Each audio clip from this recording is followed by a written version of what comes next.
everybody, I'm Michael, and I'm going to be reviewing Vampire Diaries number 5 now.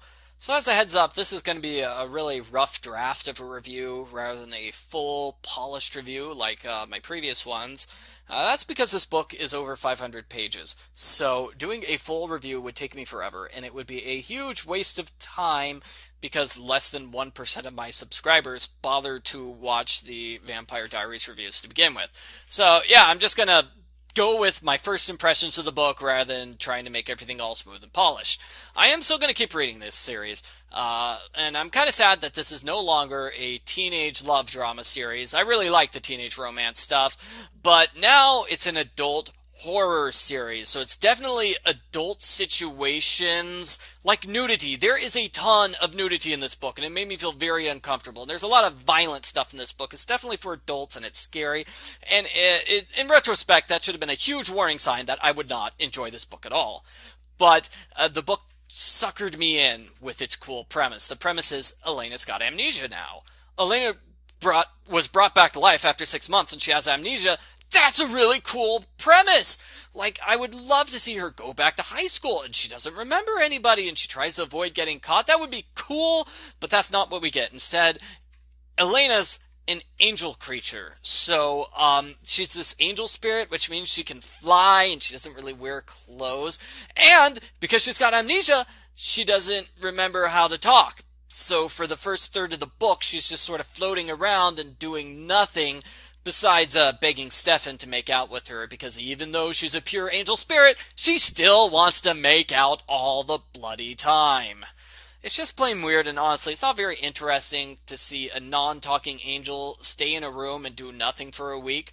I would much prefer that silly high school sitcom scenario I came up with. I mean, that would be even just a cool sitcom in general. Hey, this person's an angel with amnesia. Can she handle high school? Somebody commission me to write that book. I will write that book for you, okay? So, meanwhile, Carolyn's possessed by a demon. So she spews out black demon magic, and Elena just kind of bats it away with her white angel magic. Nothing gets explained in this book, by the way. Nothing at all. It really kind of bugs me.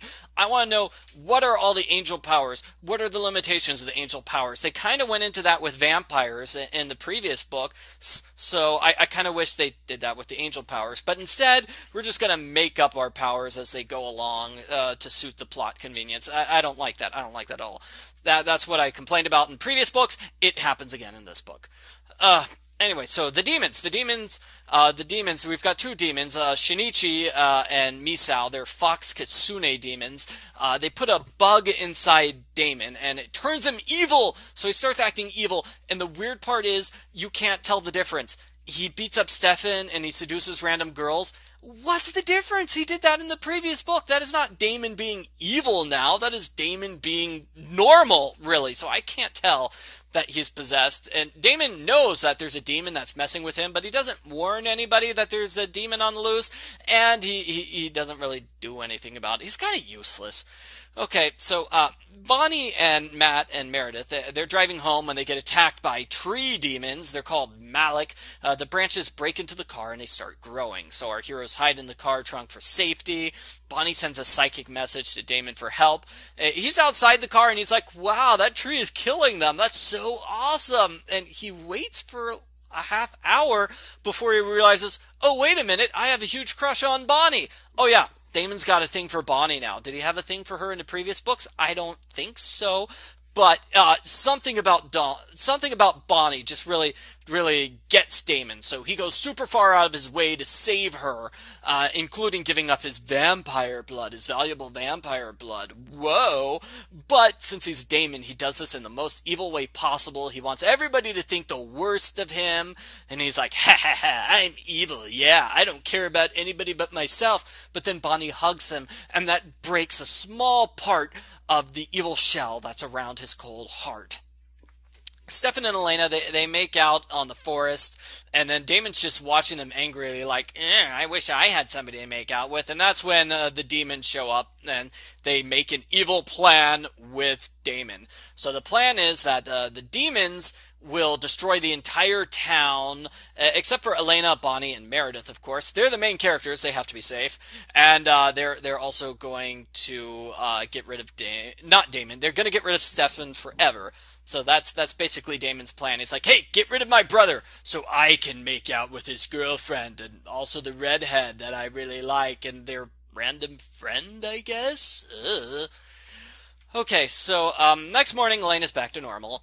Yeah, that happened. She's got her old memory back, her old personality back, and why? They didn't do anything to bring back her memory. She just has it back. It's like angel status expires after a week. Well, Stefan's first reaction is, oh my gosh, Elena, my lovely love, I'm so glad you're back. And then his second reaction is, oh no, you're a human and I'm a vampire. We can't be together. So they're repeating that terrible drama, which was not good the first time around. So the demons kidnap Stefan. Damon uses Stefan's computer and he writes a dramatic breakup note. Like, oh, Elena, I'm sorry I have to break up with you. You can't be with a vampire. I'm going away. I'm going to try to find a way to make myself human again. But in the meantime, hang out with my brother Damon. He's great. He's super hot. You should hang out with him. Yeah, Damon's great. Really, maybe if you want to make out with him, move on. Forget me. Move on with Damon. That would be great, okay? And yeah, so the breakup letter that Damon wrote is more about himself than Elena or Stefan, but Elena somehow falls for it. She's like, oh my gosh, this is a legitimate breakup letter. Oh, I'm so sad. Matt drives through the woods. He gets attacked by tree creatures again. Luckily, Stefan's landlord is a witch who's over 100 years old, and that came out of nowhere, huh? Yeah, but it's convenient. She manages to heal. She manages to heal our friend Matt. Matt calls the police, warning them, hey, there's a tree trunk on the road that's causing accidents. Might want to look into that. But when the police show up, the tree isn't there, and they get super mad at Matt. Like, I'm going to throw you in jail and charge you over $20,000 because you just wasted my time, you punk. Okay, so at this point, the gang kind of splits up into two groups for no apparent reason. Meredith and Bonnie go to Carolyn's house. I don't know why, because Carolyn's a demon lizard thing, and she almost kills them. So it was really dumb for them to go there without any help. Bonnie screams for help, and Damon saves her, and she kisses Damon, and it's true love, and whatever.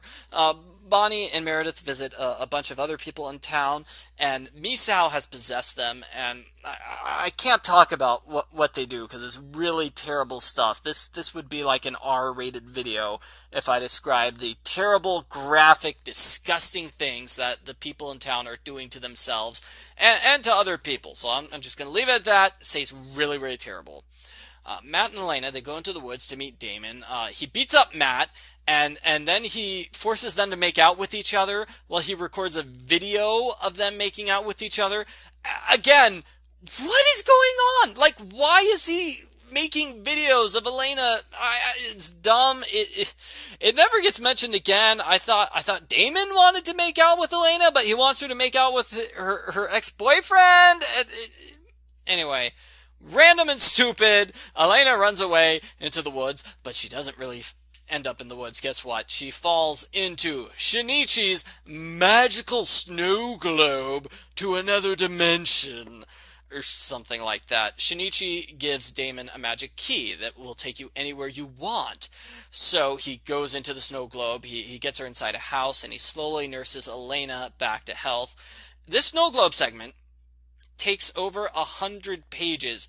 It is way too long. It's just like that Angel segment, which is like over 100 pages. Like, why does it keep going? This should have been like 3 chapters, not 10. Okay, so it just a huge long segment where Damon is sort of talking nonsense and kind of flirting with Elena, and she doesn't know anything. Eventually, Elena steals the magic key, and she goes to all sorts of places, which includes the past. Yeah, she time travels. She goes back in time. She could undo everything that happened in the Vampire Diaries series. She could prevent so many deaths. But no, she doesn't. She just goes back in time. It's like, haha, that's a joke. And then she uses a magic key to get somewhere where the demons can't see them. So finally, her only bright idea of this book is like, hey, let's go somewhere where we can't be overheard. So she goes there, and then she kind of reaches into herself and pulls out these angel wings, which she had no idea she had until just now. And she uses the wings of redemption on Damon and the wings of purification to get the evil demon possession out of him. So Elena heals Damon. He is no longer possessed by the demons. But the two demons still have Stefan. He is trapped inside a prison cell somewhere, and the demons are the only ones who know where the keys to the cell are, which should not be a problem because Elena has a time-traveling magic key that will take her anywhere. She just has to go, hey, take me to key number 1. Boom, she's there. Oh, take me to key number 2. Boom, she's there. Take me to Stefan. Hey, Stefan, you're free, buddy! Yeah, that would be 10 minutes, solves all the problems of the book. But no, this book needs a sequel. This is the first book in a trilogy. This is the first book in a trilogy. Oh my gosh. We've got 2 more books to deal with. Okay. I'm sorry. So, we get another, 100-page segment to cap off the book. It's very graphic and disgusting. Like I said, I can't describe it without making this an R-rated video. So the idea is that the demons are putting on a show where they will kill and torture our heroes. Damon and Elena interrupt. They swoop in and save our heroes. But of course, they wait 5 chapters to do it, which makes no sense. It's like, save your friends immediately before the evil tree monsters appear. Whatever. So when I say Elena swoops in and saves people, I mean that literally because she grows magic angel wings she didn't know about again. She grabs Misao. Oh, never mind. Wait. So this was the dumbest part. Elena can fly, but only if she believes in herself. And then her friends start cheering for her. You can do it, Elena. We believe in you. We're with you. And it totally doesn't match at all with the demon slaying, dark, evil stuff. It's just kind of dumb. It doesn't fit the book at all. It feels like something out of Peter Pan. And the entire thing is just pointless because we already know Damon can beat up the demons. He did that earlier in the book. That's how he got inside the snowglobe and got the magic key. It's like he could beat up the demons without even trying. So why do we have him wait so long before fighting the demons? And there's so much tension over, is he actually going to beat the demons like he did last time without trying? Yeah, it turns out he does. He does beat up the demons. After our heroes win the fight, the demons give Damon the location of the keys. They put it inside his mind in exchange for his memories of the past week. So they steal his memories, and now he's back to being evil Damon again. But let's be honest, he really wasn't nice Damon for all that long. Yeah. Well, Carolyn reveals that she's pregnant. That's why she got involved with the demons in the first place. It's implied that Tyler the werewolf is the father of her child. And yeah, we just kind of forgot about Tyler the werewolf, huh? He's just running around town doing whatever he wants. Gosh. Anyway, Carolyn accuses Matt of assaulting her, and since the police hate Matt, they instantly believe the story. They try to arrest him. So now Matt has to leave town forever. So he jumps in the car with Elena and Damon. They're going on their road trip to find the keys to Stefan's cell.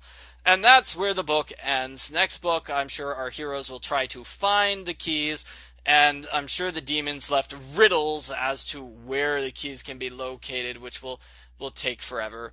And anyway, that's it for the book. Not a very good book. I complained about it an awful lot. It sort of feels like the author wrote it like one of the original 4 Diaries books, but the editor came back and said, yeah, you're going to have to make this book 3 times longer, because this book is 2 to 3 times longer than any of the books from the original 4 books. And so that's why we get all these long segments which just go on for way too long. Like, okay, fighting the demons. Well, that makes sense that it went on for a long time because it's the big finale. But, 100 pages inside a snow globe? 100 pages of some weird angel stuff that can't talk? It was just, And a lot of the times the dialogue and storytelling didn't really flow smoothly. It didn't quite make sense. It was just like a word salad.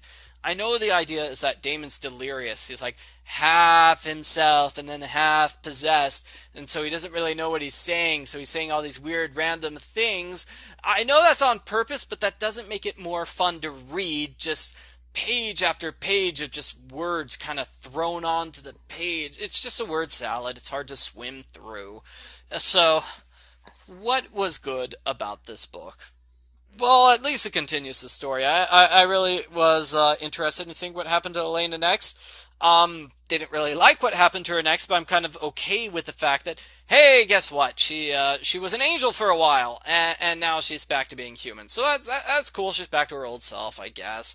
The Kitsune monsters were somewhat interesting, more weird than interesting, and the very graphic, terrible adult stuff was terrifying. That is definitely nightmare fuel. So, good job on being scary and terrifying. That's not what I wanted. I wanted a teenage drama. I know I say that, but I just made fun of the teenage drama, because that was kind of dumb. Like, the fake breakup letter, like, oh my gosh, give me a break. But the Bonnie Damon, them being attracted to each other, that was good. That was good. I would watch the TV series to see how that plays out. The Damon Elena kind of flirting with each other with that whole 100-page Florence Nightingale thing where he's helping her get back to normal. That was not good. That was not good. So I did not like the Damon flirting with Elena. And really, at some point, somebody needs to ask, why is Damon in love with both Elena and Bonnie at the same time? That doesn't work.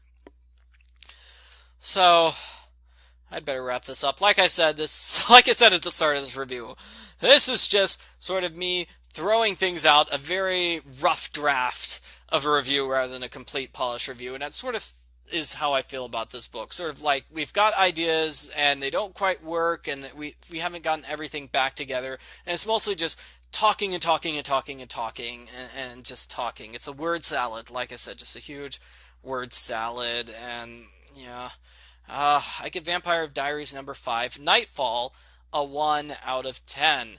So a 1 point for all the really scary stuff, which it I probably should make it a 3 out of 10, because that's sort of the main chunk of the book, is all this weird, scary stuff. Yeah, but I really, really hated this book, so I'm going to stick with 1 out of 10. Okay, thanks for watching, everybody. Yeah, I'm really hesitant to read the next book in the series, but I will do it for you, subscribers. Do it for the faithful few who are actually watching this video. Bye.